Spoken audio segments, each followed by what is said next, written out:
Well, welcome, David Ulloa. We appreciate your time today, and thanks for sitting with us for this CPX keynote. And thank you, IMC, for allowing you to appear with us, and welcome today. Thank you, Brian. Thanks for having me here today.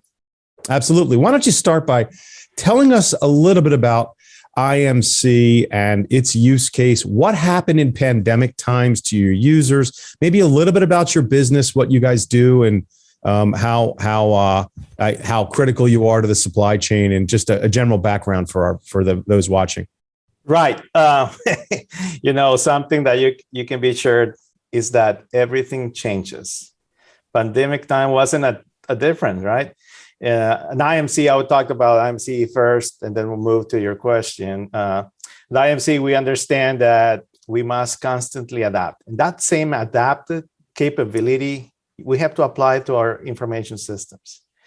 Back in 2020, before we went to the pandemic mode, business was different. I mean, it was different. It was done very different. People would just be in the office, will be fine. You will cough in the break room and no one will freak out. And but just try it next time. Cough and yes, exactly. You'll see the faces, right? I mean, it was different. We were in a different position, but something very interesting is that with the challenges that the pandemic times brought, it also provided us an opportunity for innovation. And I think that was primarily the reason that we're still in business today. Sure. And so very different things. We came from a total different solution. In that moment, what mattered the most was the VPN, right? The ability to have your user work effectively from home. And like that, we didn't have time to request new equipment. There was just no time, even if we wanted to do that. And then, with the chip shortage and everything that has been going on, it's just impossible. So you have to work with what you have. And we were able to do that. Go ahead. How widely adopted was the remote use case for you before the pandemic, at the peak of the pandemic, and now, whatever phase we're in now, whatever you call it, where are we today with your users? So first of all, pandemic did change everything. It changed the mindsets. It changed the way of life. Why am I saying that? Last year, before that week, when we moved to remote, we were 2% remote workforce. 2%.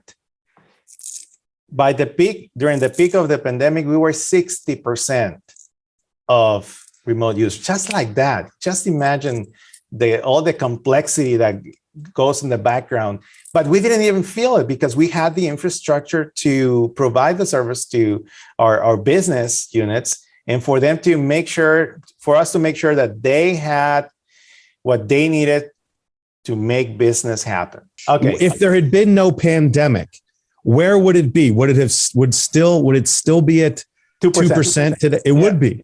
Yeah, okay. I think so. Because the pandemic forced us into open our mindset and horizon. It forced us, right? Because otherwise we would lose business. And we are in the transportation industry. So, and it's more than that, we are in the marine drayage business, which means that everything that comes into the US and it imported and exported, we move. And if we stop working, the world stops. So there's a saying effectively you're an integral part of the supply chain. It wasn't a choice. You had to respond. You couldn't stop work. You just we had to make sure that we did our part for our customers, our partners, and the country. But there was wasn't there also a scaling event that occurred within IMC, not even just in the pandemic, but beyond it? I believe that you guys had a little bit of a growth spurt that may have corresponded or coincided with the pandemic, right? Right. Well, just to give a snippet, we virtually doubled during the pandemic time, which for us, it was great, right? I understand that for other businesses, it was very difficult, and our thoughts and prayers are with those that lost their jobs and opportunities. But for the IMC family, it was great. We double, as you just said, virtually in size. Yes. And that comes with growing pains. Again, PCs, shortage of circuits. What you do here, what you do there, security, new vulnerabilities being shown. Now we have it almost seems that every single week, without missing the pace, we have a new challenge in the cybersecurity world.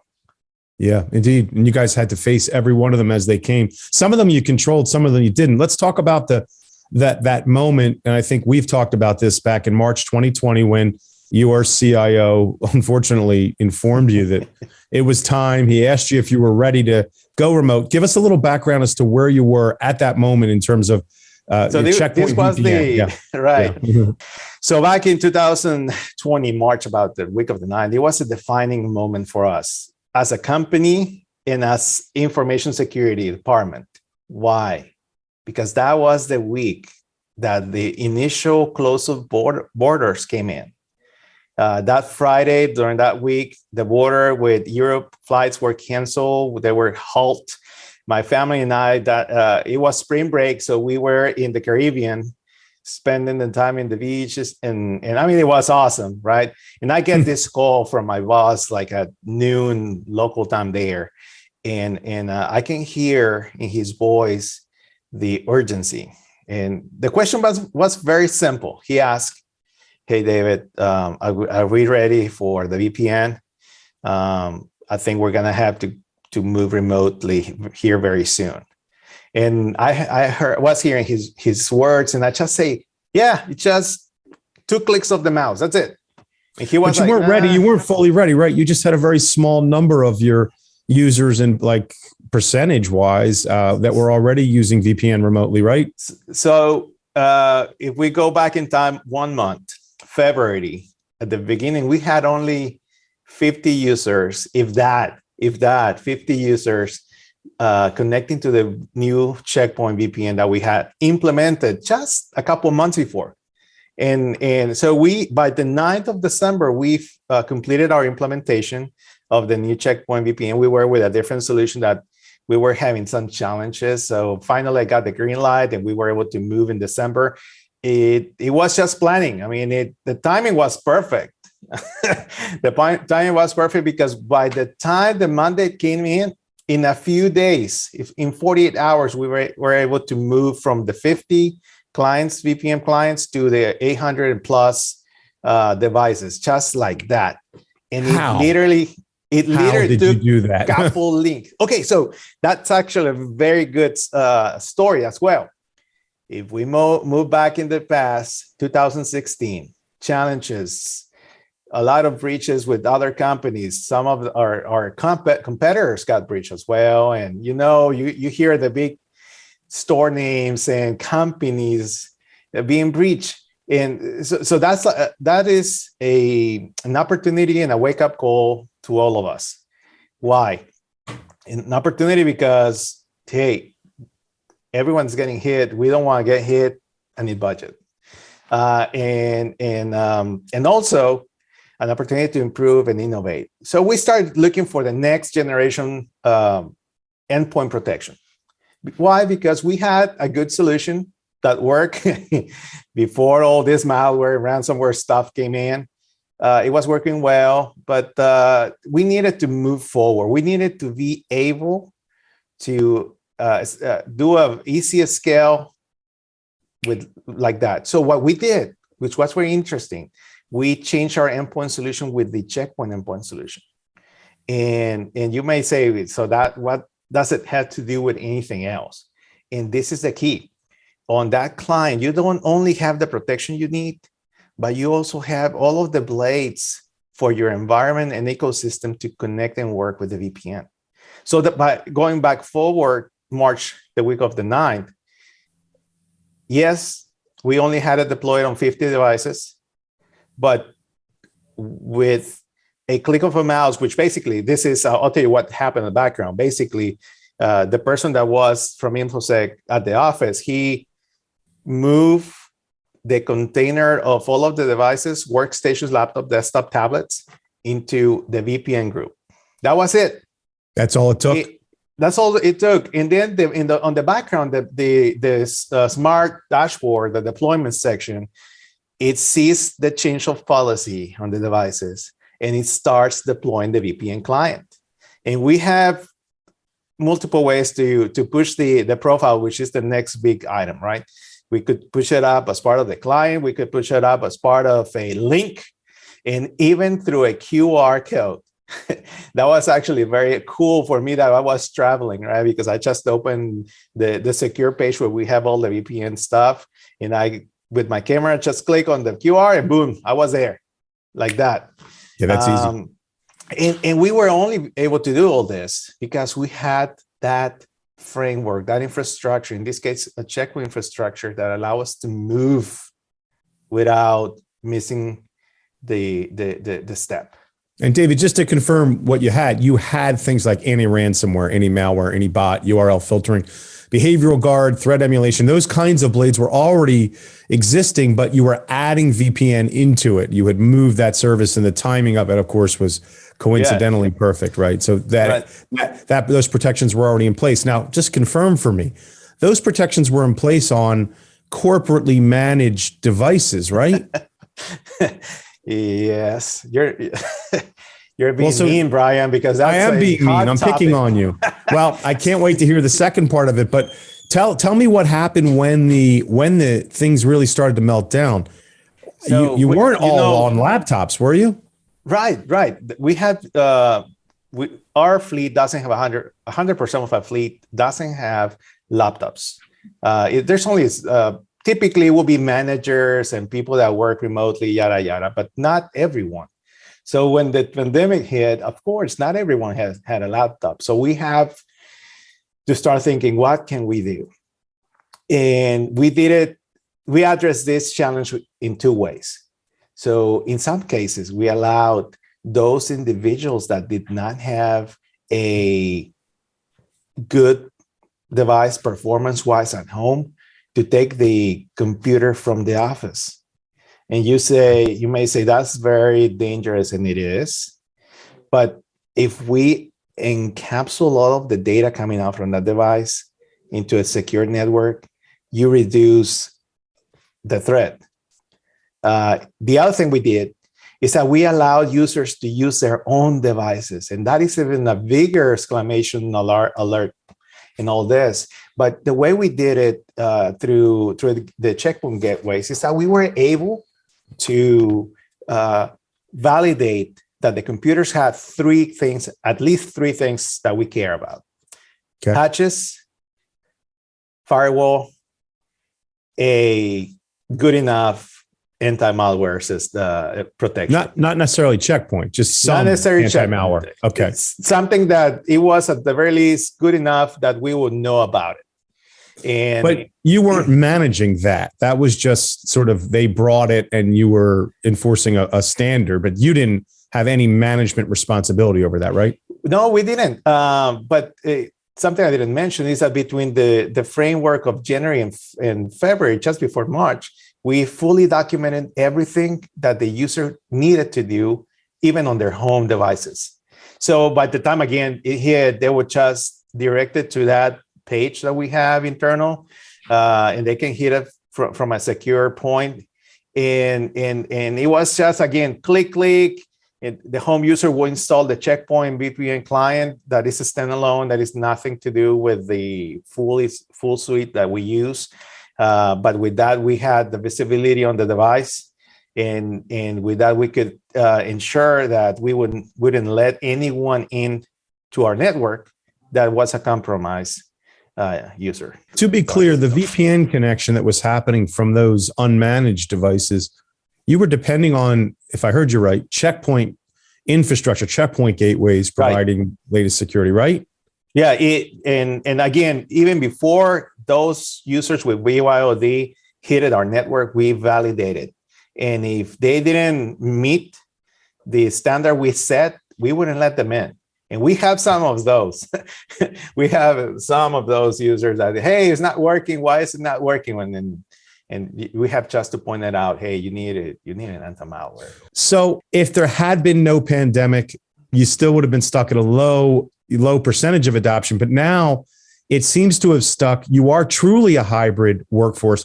Talk to me about the company's mindset, people's mindset, and talk to me about a capital project that crept in the middle of all this that has defined your future in terms of your workforce and its desire and ability to be remote. So very interesting question. Back in 2018, man, this is all historical things. We started thinking, hey, we need a home of our own, because we were in this nice building complex, but it wasn't ours. It was rented space. We rented some of the floor there. So at that point, the company leadership started saying, hey, we need to have our own home. Long story short, that project started. And then the pandemic hit. And now we finished. I'm actually in my new office. I wish you can see it. You built a building in the middle of the pandemic. We built the building in the middle of the pandemic. Can you talk about all the home PC users that are now coming back to the office? I mean, if they're going to be hoteling or whatever you call it, where they're not in every day, you're going to get rid of those home PCs in your model, or you're not? Are you actively trying to? Trick question.